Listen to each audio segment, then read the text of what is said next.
पहला सवाल देखते हैं कि 13 मई 2020 को किस राज्य के कुशल तथा अकुशल कामगार युवाओं के लिए डेटाबेस तैयार करने हेतु होप नामक पोर्टल लॉन्च किया गया है।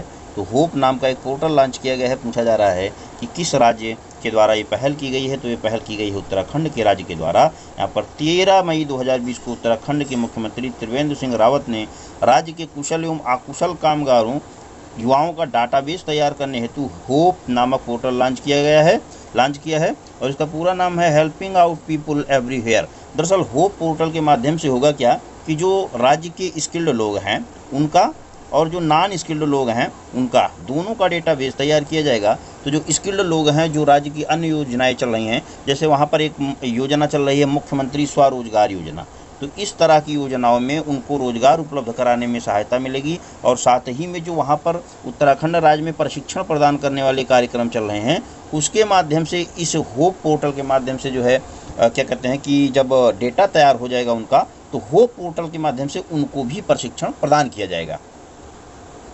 और अगली न्यूज़ गुजरात से है, जहां पर गुजरात सहाय योजना शुरू की गई है गुजरात सरकार के द्वारा।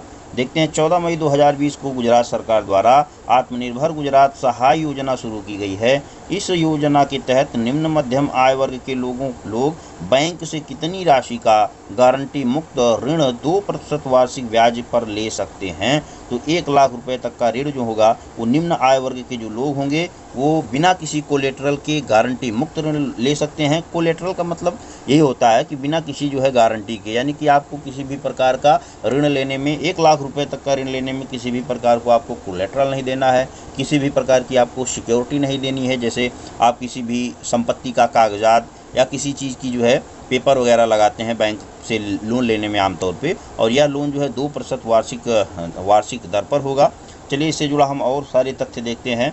इस योजना के तहत निम्न आय वर्ग के लोग जो कि 1 लाख रुपए का गारंटी मुक्त ऋण 2% वार्षिक ब्याज दर पर ले सकते हैं। योजना के तहत ऋण देने वाले बैंक को 6% का भुगतान राज्य सरकार करेगी। योजना के नियमों के तहत ऋण की अवधि 3 वर्ष होगी, यानी कि जो ऋण होगा 2 साल 2% वार्षिक वाली, इसकी अवधि 3 वर्ष होगी। और किस्त का भुगतान प्राप्त होने के 6 महीने बाद ही प्रारंभ होगा, यानी कि जो इंस्टॉलमेंट होगा, जो किस्त बंधेगी क्या कहते हैं पैसा पे करने के लिए, वो जो है आपको राशि प्राप्त होने के 6 महीने बाद जो है वो स्टार्ट होगी। मई 2020 में किस राज्य से गुजरने वाले प्रवासी श्रमिकों के लिए चरण पादुका अभियान शुरू किया गया है। तो ये मध्य प्रदेश है। मध्य प्रदेश में जो प्रवासी श्रमिक कोविड-19 से जो है इफेक्ट होकर के प्रभावित होकर के राज्य से गुजर रहे थे, उनके द्वारा जो है मध्य प्रदेश की पुलिस द्वारा संचालित किया जाने वाला यह कार्यक्रम था चरण पादुका अभियान। इस अभियान के तहत प्रवासी श्रमिकों को जूते और चप्पल प्रदान किए गए। देखिए इस तरह के सवाल जो स्टेट पीएससी, जैसे वहाँ पर एमपीएससी की जो परीक्षा होती है वहाँ पर जो है महत्वपूर्ण है इस तरह के सवाल। और अगली खबर कोणार्क मंदिर को लेकर के है। देखते हैं कि 20 मई 2020 को नवीन एवं नवीकरणीय ऊर्जा मंत्रालय ने उड़ीसा में स्थित कोणार्क सूर्य मंदिर और कोणार्क शहर के पूर्णतः सौरीकरण करने की योजना का शुभारंभ किया।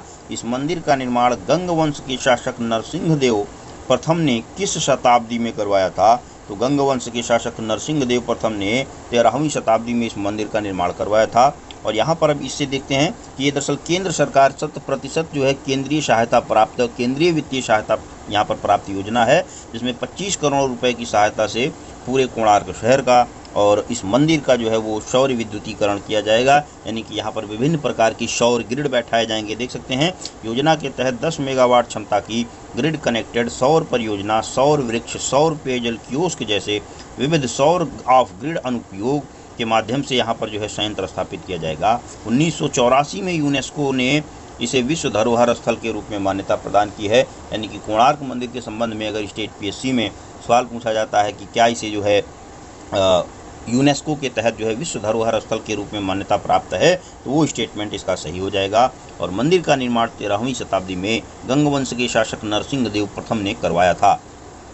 और नेक्स्ट देखते हैं कि 20 मई 2020 को हरियाणा में स्वास्थ्य से जुड़े 3 महत्वाकांक्षी कार्यक्रम, स्वास्थ्य कार्यकर्ताओं के लिए H1N1 टीकाकरण अभियान, राष्ट्रीय वायरल हेपेटाइटिस नियंत्रण कार्यक्रम के तहत हेपेटाइटिस बी नियंत्रण कार्यक्रम और राज्य के कितने जिला अस्पतालों में नेत्रदान केंद्रों की शुरुआत की गई है।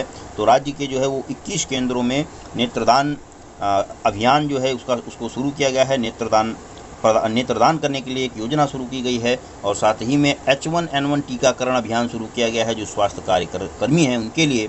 और वहीं पर हेपेटाइटिस नियंत्रण कार्यक्रम जो है वो राष्ट्रीय वायरल हेपेटाइटिस नियंत्रण कार्यक्रम के तहत हेपेटाइटिस बी नियंत्रण कार्यक्रम। और यहाँ पर जो सवाल का मेन क्वेश्चन का जो है मेन मुद्दा है वो ये है कि 21 जिला अस्पतालों में नेत्रदान केंद्रों की शुरुआत जो है वहाँ पर हुई है।